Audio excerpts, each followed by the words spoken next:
मैं बम्बल पे ना बहुत ज्यादा पुराना हूँ, बहुत ज्यादा। मतलब मेरे सामने लड़कियां रिलेशनशिप में जाती हैं, ब्रेकअप होता है, वापस आती हैं, दे लाइक दीपक तो अभी भी आई हैं। तो यार मतलब मुझे पता चल गया मेरा कुछ होना नहीं, तो मैं बस अब ये चेक कर रहा होता हूँ कोई लड़की मुझे कितनी जल्दी ब्लॉक कर सकती है। अलग गेम है यार। एक लड़की कहा दीपक रिलेशनशिप और हुकअप। मैंने कहा यार तुझे मैं ऐसा लड़का लगता हूँ जो हुकअप में बिलीव करता होगा। तो कहती क्या मतलब रिलेशनशिप। मैंने कहा नहीं यार, फ्रेंड विद बेनिफिट्स। ऐसे मजा आता है यार। लेकिन सबसे बेस्ट है एक लड़की का है दीपक रिलेशनशिप और हुकअप। मैंने कहा यार वैसे तो मैं रिलेशनशिप देख रहा था बट तुम्हारी प्रोफाइल देख के हुकअप। कहती दीपक तुम जैसे लड़के होते हो जिनके से बाहर बाकी लड़के बदनाम है। मैंने कहा और तुम जैसी लड़कियों से डेटिंग ऐप की रेटिंग डाउन हो जाती है। मुझे लगा ब्लॉक कर देगी यार, नहीं मानी। She went ahead and said Deepak जब तुम इतना हुकअप हुकअप करते रहते हो तो तुम पेड सेक्स क्यों नहीं कर लेते।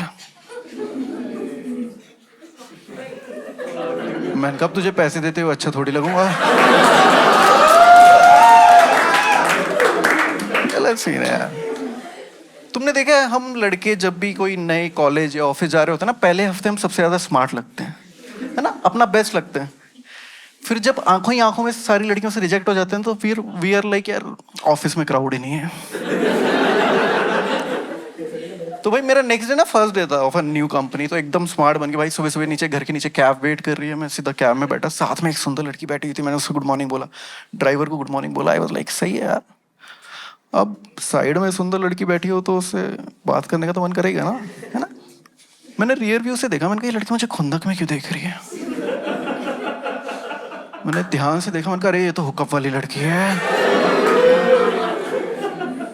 मुझे लगा मैं दुनिया का सबसे पहला लड़का हूंगा जो ऑफिस पहुंचने से पहले जिसके ऊपर पॉश लग जाएगा। मैं ऑफिस पहुंचता हूँ भाई साहब, मेरी ओरिएंटेशन कंप्लीट होती है, वो मुझे मेरी मैनेजर से मिलवाते हैं तो पता चलता है वो ही मेरी मैनेजर। मैं उसे ऐसे करूँ, मैंने कहा हाय आई एम दीपक, कहती आई नो। भाई मेरी थी भाई वुमेन्स टीम यार, मतलब 4 चूड़े वाली लड़की, 5वीं मेरी मैनेजर और 6ठा मजदूर में। और उन 5 ने ना एकदम ग्रुप बनाया हुआ था यार। भाई साहब पेंट्री में पानी लेने भी जा रही होती थी ना, ऐसा लगता था करवा चौथ का व्रत तोड़ने जा रही है। अलग हाल चलता है यार वुमेन्स टीम में। सुबह सुबह आओ भाई साहब, लैपटॉप ओपन करो, एक एक करके आने लगती थी, और कोई ना सुपर एक्साइटेड आती थी घर से। एकदम ही आती पूछेगी दीपक पूछो आज मैंने लंच में क्या बनाया। मैंने कहा नहीं पूछता। फिर तुम आउट ऑफ कर्टी से बोलते अच्छा क्या बनाया है, कहती कश्मीरी पनीर। फिर तीसरी आवाज आती थी कैसे बनाया। फिर शुरू होता था संजीव कपूर का एपिसोड। मन करता था लैपटॉप साइड रख के ना कढ़ाई रख लूं सामने कि बहन बता मसाले कौन से कूटने हैं। तो मेरी मैनेजर की मुझसे खुंदक थी, तो यार पहले 6 महीने एक भी ऑफ नहीं लेने दिया। 6 महीने के बाद मैं क्रिटिकल रिसोर्स कब बन गया मुझे पता ही नहीं चला।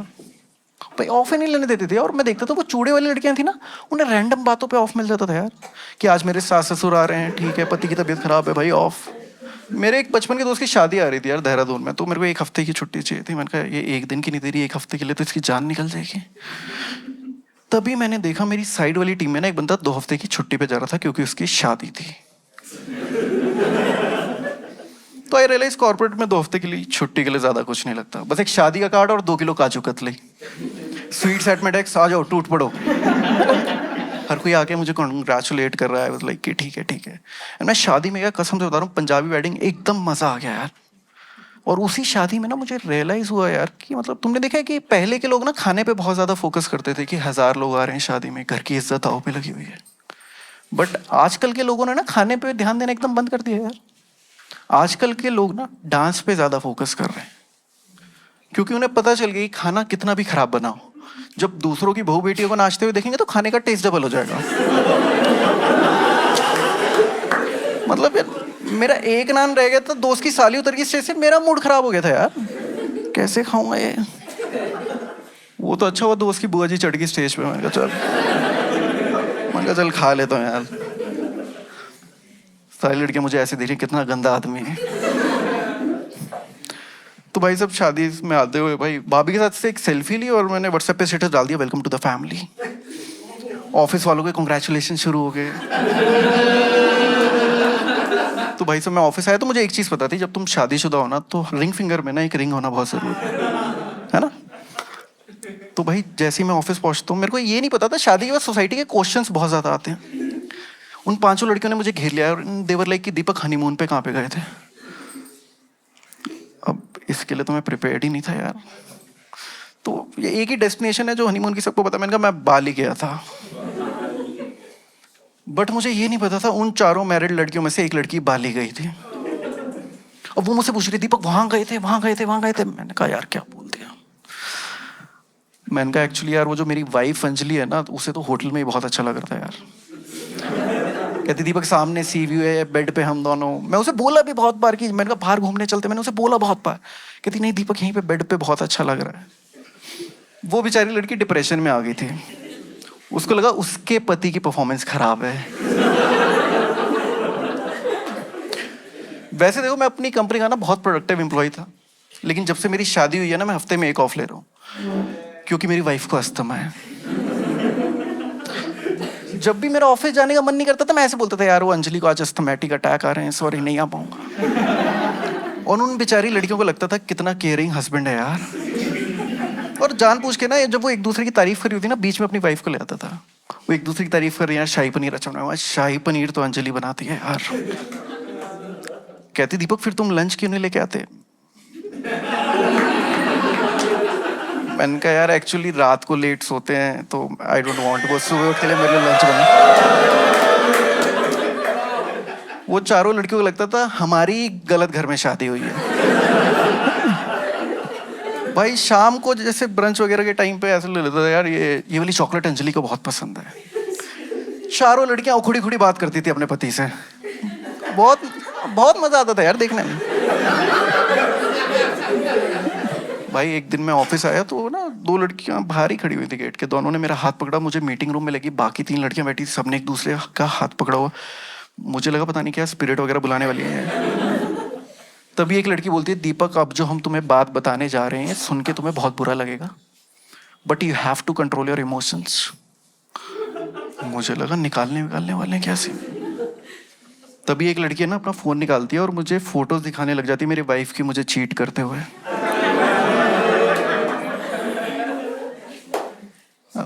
मुझे तो पता भी नहीं कैसे रिएक्ट करना है, मेरी तो वाइफ भी नहीं है। तो मैं उससे फोन लेता हूँ और मैं उसकी फोटोज चेक कर रहा होता हूँ यार, मतलब फोन लेके तो आई रियलाइज्ड कि ये मेरे बचपन का दोस्त मोहित भी नहीं है।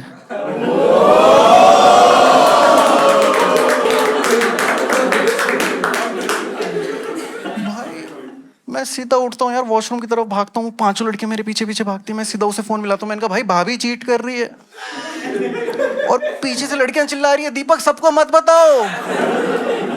मैंने कहा जिसकी है उसको तो बता दूं। तो भाई मैंने अपने दोस्त को वो फोटो सेंड करी उसे, तो कहता भाई भाई है उसका यार, क्या है मेरे माइंड में शक डालता रहता। मैंने कहा अच्छा ठीक है। तो भाई अब वॉशरूम में बैठे बैठे मैं ये सोच रहा था यार जब मेरी वाइफ को अस्थमा था तो मैं हफ्ते में 1 ऑफ ले रहा था। अब मेरी वाइफ ने मुझे चीट करा तो हफ्ते में 2 ऑफ तो बनते हैं, है ना।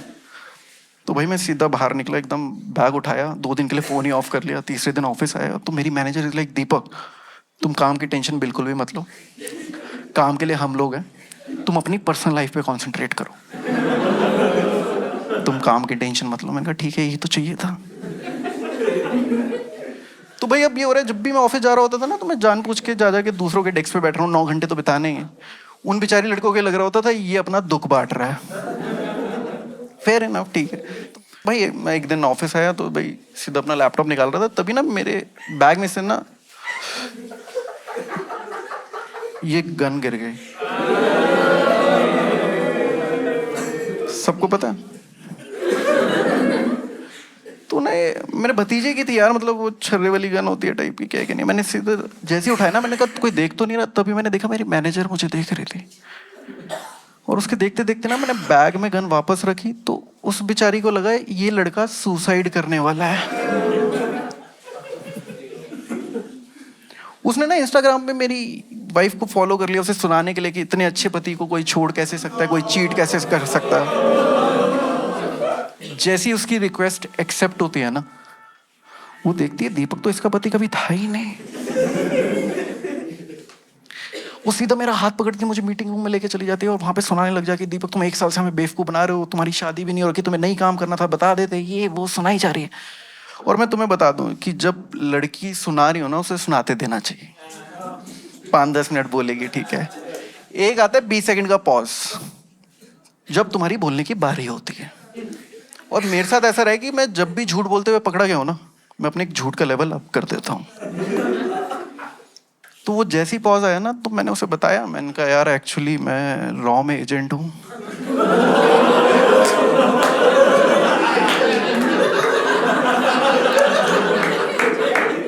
मैंने कहा पाकिस्तान की ISIS पिछले 2 साल से मुझे ढूंढ रही है।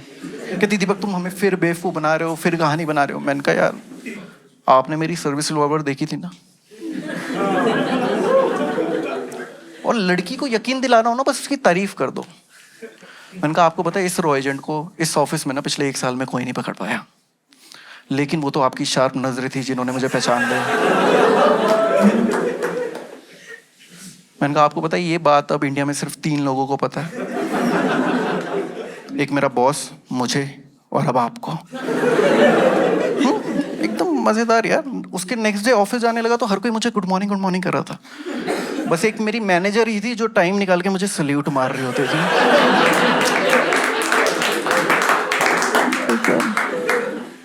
बट यार तुम लोगों ने सुना होगा कि जैसे वर्दी वालों पे लड़कियां मरती हैं, है ना, रॉ एजेंट पे तो नेक्स्ट लेवल। अब मेरी मैनेजर सिंगल थी यार, वो मुझे बार बार लाइन मार रही है यार, मतलब एक तो काम नहीं करने दे रही तो लाइन भी लेनी पड़ती थी, है ना। पेंट्री में भाई साहब मैं कॉफी ले रहा हूँ, अपना मग धो रही थी, कहती दीपक तुम्हें ऐसा नहीं लग रहा हम एक ही घर में हो।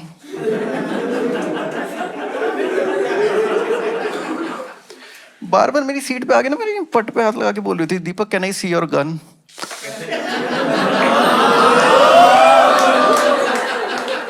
मैंने कहा सिविलियंस के लिए गन नहीं है। एक बार मेरे को वीकेंड पे बोलती दीपक मैंने सैटरडे को पार्टी प्लान करी है, तुम आ जाना मेरे घर पे, ठीक है, बाकी कलीग्स भी आ रहे हैं। मैंने कहा ठीक है यार। तो वहां मैं पहुंचा तो आई रियलाइज उसने सिर्फ मुझे ही बुलाया था। तो यहाँ पे जितनी भी लड़कियां हैं मैं उन्हें बताना चाहूंगा कि हम लड़के चाहे 5 साल के रिलेशनशिप में हो चाहे 10 साल के रिलेशनशिप में हो, जब भी कोई सुंदर लड़की हमारा हाथ पकड़ के हमें खुद रूम में लेके जाती है ना, हम लड़कों से मना नहीं होता है। तो उस लड़की ने ना अपनी इच्छाएं पूरी करी मुझे ले जाके। तो एकदम क्लाइमेक्स के बाद ना उसके घर की बेल बजती, कहती दीपक भागो मम्मी पापा आ गए। ये तो प्लान में ही नहीं था यार कहीं पे। भाई मैंने जल्दी जल्दी कपड़े पहने, उसके ड्राइंग रूम में वो बेड था, उसके नीचे जगह थी, मैं नीचे जाके लेट गया, ठीक है। और उसकी मम्मी आके ना मेरे ऊपर ही बैठ गई। मेरे को आंटी की फटी हुई एड़ियां दिख रही हैं, एंड मुझे लग रहा है मैं किस घर में आ गया हूं यार। मतलब 15 मिनट पहले बेटी ऊपर थी, अब माँ ऊपर है। और उसकी माँ उससे कह रही है कि बेटा जाके ना 2 कप चाय बना दे, और वो लड़ रही है, कहती मैं नहीं बनाऊंगी। मैंने कहा यार ये क्या सीन है, और दोनों माँ बेटी 2 कप चाय के लिए लड़ रही है। और मेरे माइंड में ये चल रहा है जब 3 लोग हैं तो 2 कप चाय क्यों।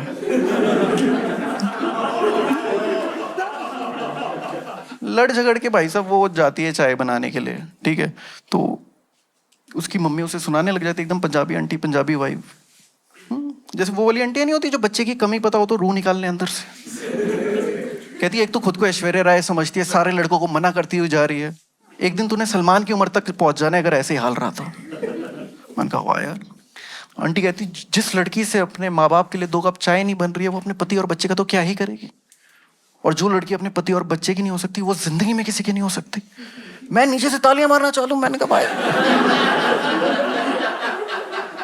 भाई साहब लड़की किसी भी घर की आए, मैंने कहा सास आंटी जैसी होनी चाहिए। आंटी उठ के उसे सुनाते सुनाते किचन में चली जाती। मैंने कहा यही मौका निकलने का। मैं सीधा निकलता हूँ, मैं गेट की तरफ भागता हूँ तो सामने से अंकल आ रहे होते। लेफ्ट हैंड साइड में गेट था, मैं गेट में घुसा तो वो उनकी बालकनी थी। मैंने कहा ठीक है यार। तो मैंने मैनेजर को मैसेज करा, मैंने कहा I am in your balcony. कहती दीपक कूद जाओ। 3rd फ्लोर से तो नहीं कूदने वाला मैं। तो भाई साहब 10 मिनट बाद अंकल को चुल मची होगी सिगरेट वगैरह की। तो अंकल जैसी बालकनी में पहला ट्रैक लिया, उन्होंने देखा एक लड़का पेड़ पौधों के साथ बैठा हुआ है। कहते क्या कर रहे हो? मैंने कहा अंकल वो कुछ नहीं, वो एक्चुअली बॉल ढूंढने आया था, सुबह बॉल आ गई थी तो।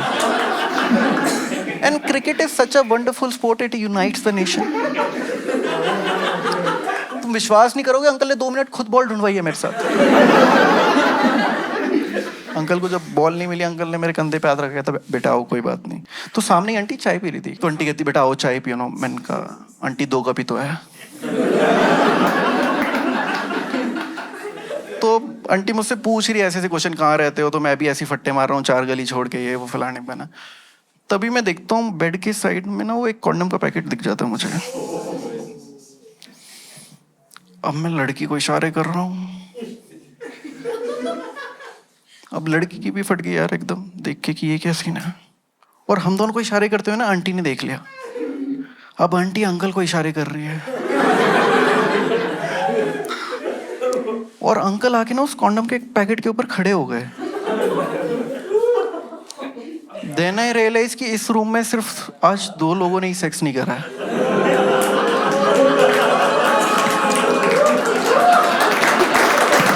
Okay guys, that was